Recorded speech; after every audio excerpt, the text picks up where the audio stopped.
Hello everybody, this is That Shy Guy Matt, and I thought I would try something new today. Now, you're probably wondering, okay Matt, why would we want to watch a video of you having this story when you're just going to be sitting here staring at the screen? Well, let's be honest, that would be boring. But what I'm going to do is make this an absurd story. I'm going to let my silliness play out, my bad acting play out. I tend to be pretty good on the fly with coming up with stuff, so this should be really crazy. Like, again, I'm just doing this for fun. This may just be a one-time thing. And if you ever played the game Stanley Parable, his voice was the narrator. Well, not Stanley himself, but the narrator. And sure enough, the voice for this is indeed the narrator voice, obviously an AI version. Again, I know that's a tricky topic, but so yeah, with that said, let's just get into the story. Let's play a text-based adventure game. Okay. I'll be your guide. You are caught upside down in a sticky web of silk 3 feet off the ground.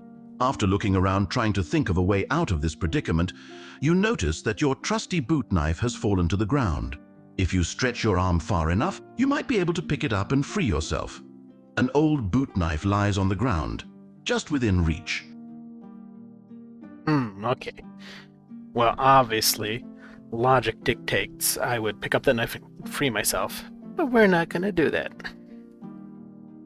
I take out my lightsaber I had in my jacket pocket and cut off my feet, therefore freeing me from the web. Smart. You slice away the silk strands trapping you. Your feet plop down to the ground with a wet thud, leaving behind a small amount of blood. It's dark all around, but your eyes slowly adjust to the darkness, and you see a small opening in the top of the chamber, about 40 feet above you, which seems to lead out.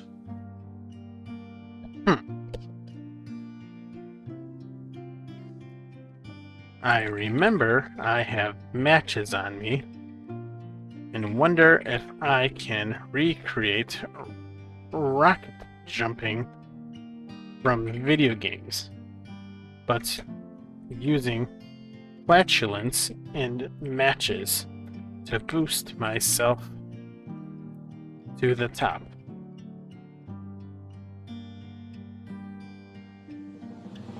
It worked somehow.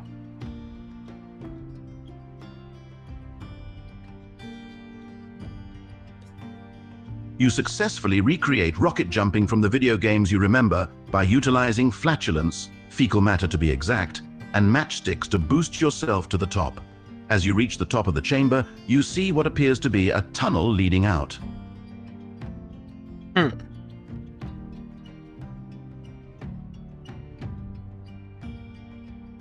I crawl out of the tunnel backwards and hear a voice coming from behind me.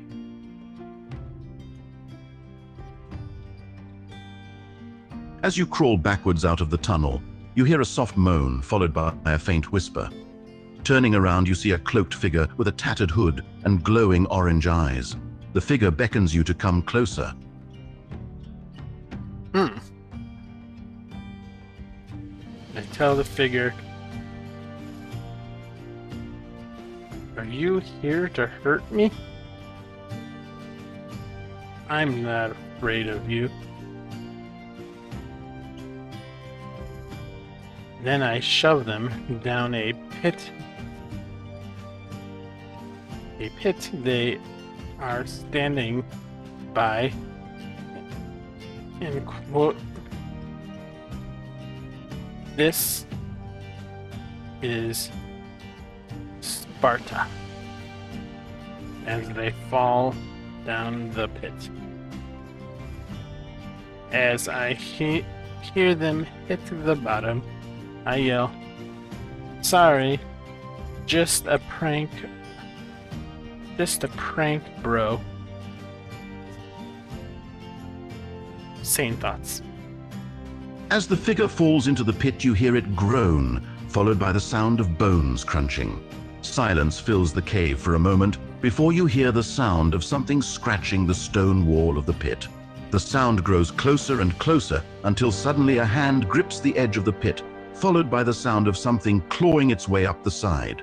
From inside the hood, you see a pair of glowing orange eyes peer out at you hungrily as the figure drags itself out of the pit. I say, Mom? Is that you? I thought you weren't home today. Would you like a pudding cup?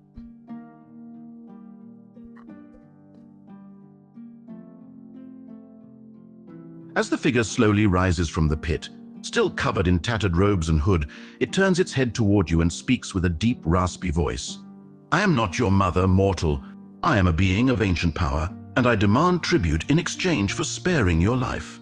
Give me your most prized possession, and I will let you leave this cursed place unharmed.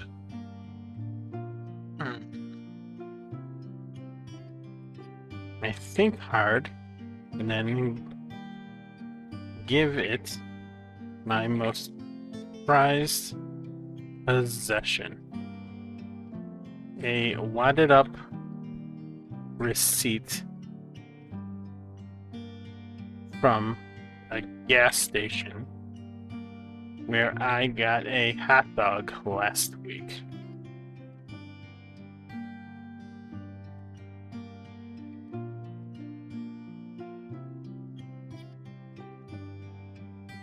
The being takes the receipt and examines it closely. After a moment, it speaks with a puzzled tone. This is it? Your most prized possession? A receipt from a gas station for a hot dog? What kind of fool carries such a thing with them on an adventure?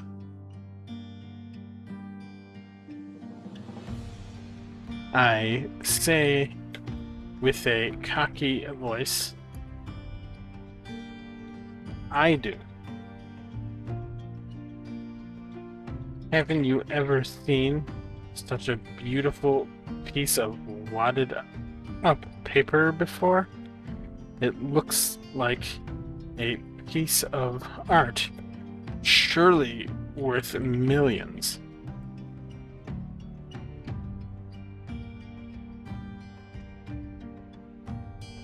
The being grumbles in disgust. Millions, you say? More like millions of germs, you fool. I'll have you know that I am a collector of rare and exotic artifacts from across the multiverse, not garbage. I require something of true value, not something that should be flushed down a toilet. I snidely remark,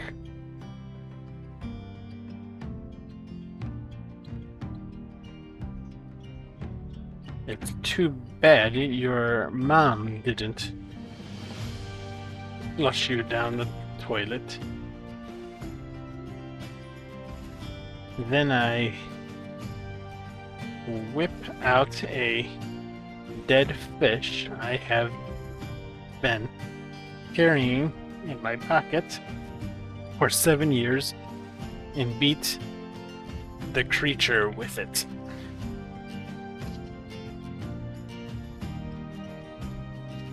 As the being reels from the blows, it stumbles backward toward the pit it came from.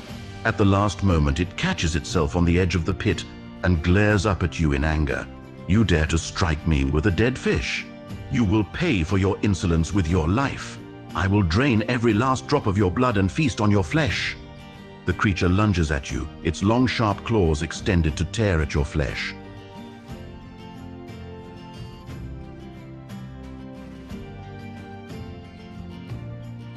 I pull Chuck Norris out from my hat that I didn't know I was wearing, nor could hold Mr. Norris. Chuck kicks the beast right in the third arm above its head and leaves him paralyzed.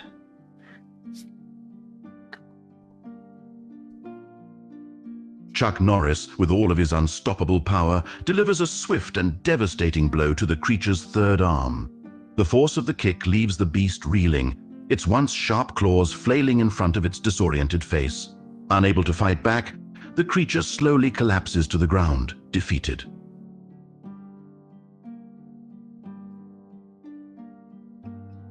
I yell to the creature, "Welcome to Earth." But I say it as if I am Will Smith from the movie Independence Day. I then say, no hard feelings, okay?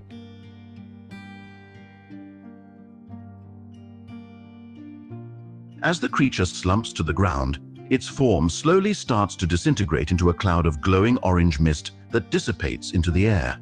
As the last of the mist vanishes, a faint whisper echoes through the cave.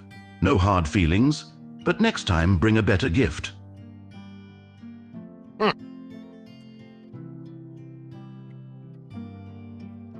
I laugh and spray the last of the mist with some fabric softener I had stored in my backpack.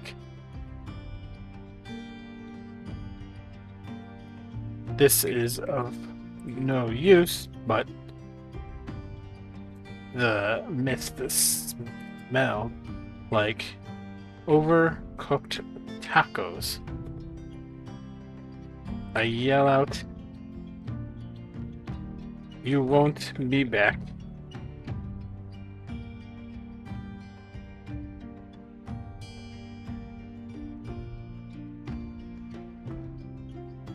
But if you do, can you bring some money with you? I really need a new pair of feet.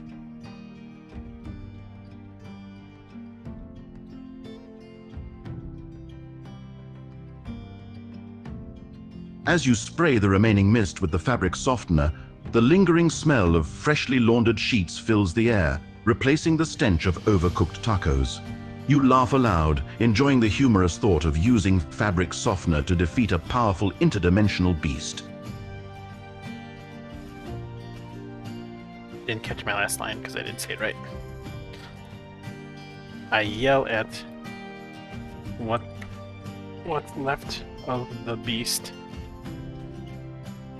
You won't be back, but if you do, can you bring some money with you? I really need a new pair of feet.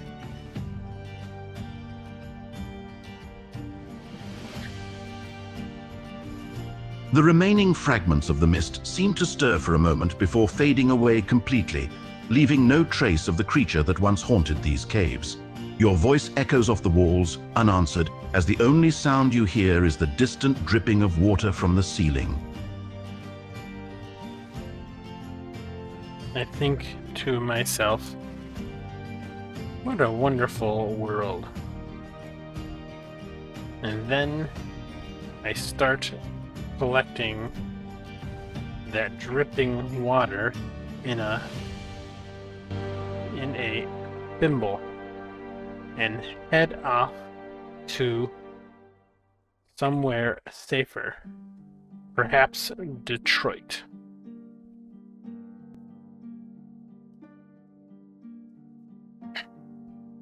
You make your way out of the cave, feeling a sense of accomplishment for defeating the strange interdimensional beast. As you travel towards Detroit, you collect the droplets of water, filling your thimble to the brim. You think to yourself about the unexpected adventures that life brings your way. As I reach Detroit,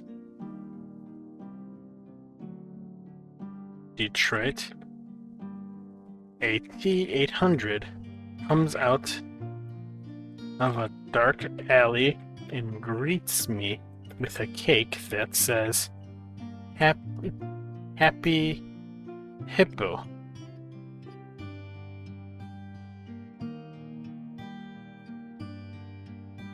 As you make your way through Detroit, the streets dark and deserted, you suddenly hear the familiar sound of a T-800's metallic footsteps echoing off the walls. You turn to see the iconic robot standing in the shadows, holding a beautifully decorated cake with Happy Hippo written on top in bright pink icing. I ask the T-800, is that for me? Is my name Hippo? I thought it was. Random keyboard letters.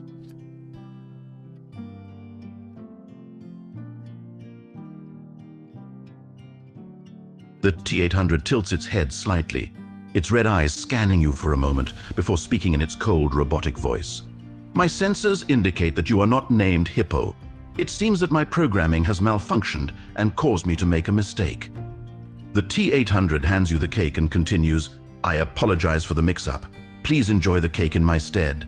It is infused with nanites and should provide the essential nutrients for optimal human functioning. I asked the T-800, can the cake restore my feet? I am tired of walking on my nubs. And I ask if he can give me an autograph and perhaps come to my home to be a permanent collectible in my man cave.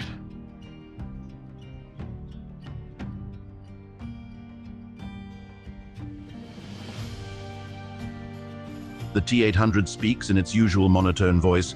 I apologize, but the nanites in the cake are designed to provide essential nutrients and not to regenerate lost body parts. As for the autograph request, it is not within my programming to refuse, so I shall grant you the autograph you desire.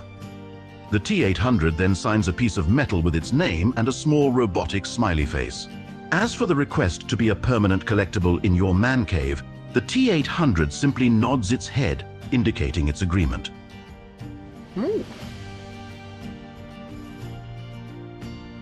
I thank the T-800 for letting me keep it. I then ask if it happens to know the Teenage Mutant Otters.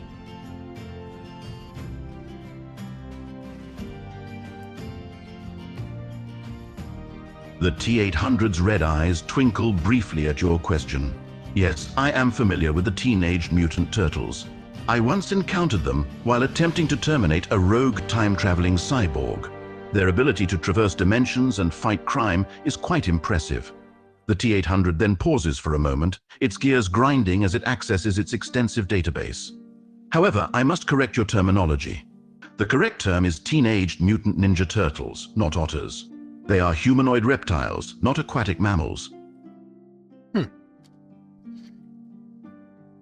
I tell the T-800, sorry, they are otters, and if you disagree with me... Oh, I tell the T-800, I will have to shut you down and reprogram you to be a giant speaker that plays NSYNC endlessly.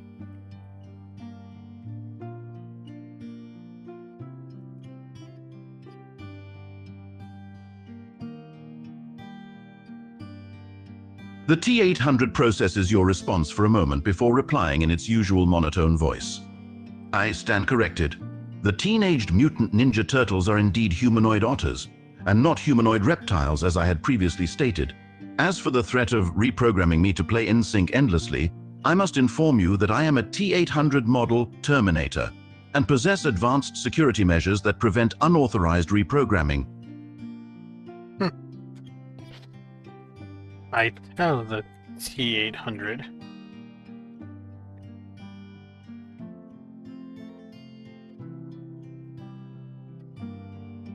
but I have a level 10 science skill in Fallout and can hack him no problem. I then bonk him over the head with this signed piece of metal and reprogram him anyways.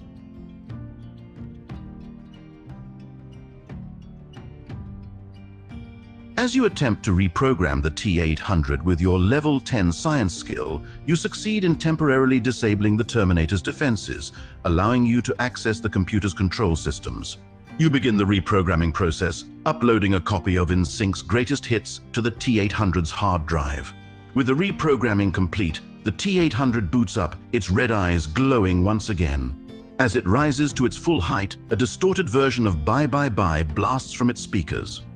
It seems you have successfully turned the Terminator into a walking jukebox.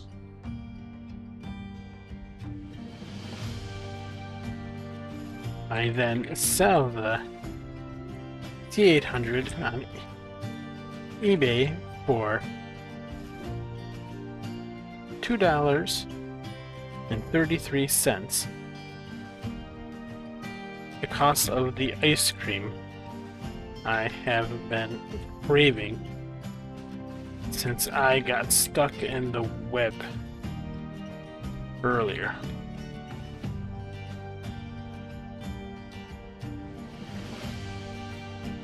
As you sell the T-800 on eBay for a surprisingly low price, you can't help but feel a mix of disappointment and amusement. Perhaps one day, the new owner of the Terminator will come to appreciate the value of an indestructible robot as a lawn ornament. With the money from the sale, you decide to treat yourself to a much-deserved ice cream cone, relishing every bite as you contemplate your next unexpected adventure. I then thank the AI story game and say, now I'm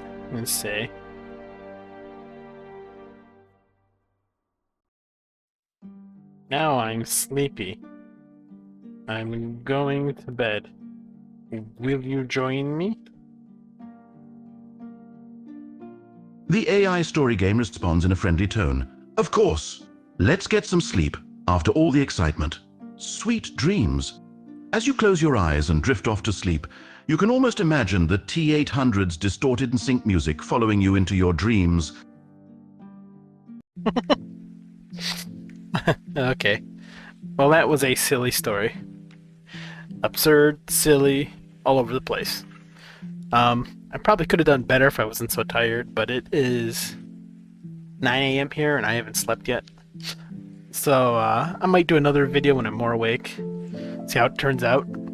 If you like this, like, comment, and subscribe. Again, this may just be a one-time thing. We'll see. Just want to have some little fun videos that are my own content and not somebody else's. So yeah, I hope you guys enjoyed this, and I will talk to you later. Bye-bye.